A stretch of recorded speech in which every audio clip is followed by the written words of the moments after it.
Welcome to the Genius Factory. Enjoy the video. You start by making the surface hostile to slippage. Degrease with 70% isopropyl or dish soap, rinse, and pat dry. Once clean, abrade glossy plastic lightly with 400-600 grit sandpaper to give the adhesive something to bite.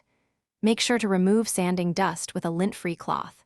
Use gentle heat, 30 to 60 seconds from a heat gun or warm air, to evaporate any remaining moisture and slightly soften the bottle surface, which helps new adhesives bond more effectively.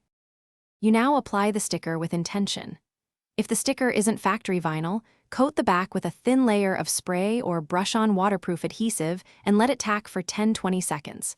For precise placement, hinge with low-tack tape and align, then flip and set from center outward while pressing firmly. Use a plastic squeegee or credit card to expel air, working to the edges.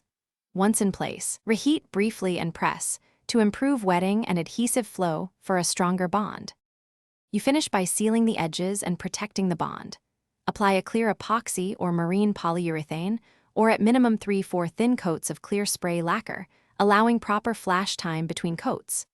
Make sure to cure 24 to 72 hours before exposing the bottle to water or dishwashers. If you notice peeling later, stop using the bottle, lift a corner, clean and sand both surfaces, then reapply a stronger adhesive and reseal. Persistence with cleaning, abrasion, and proper cure time. Thanks for watching. If you found this helpful, don't forget to like and subscribe.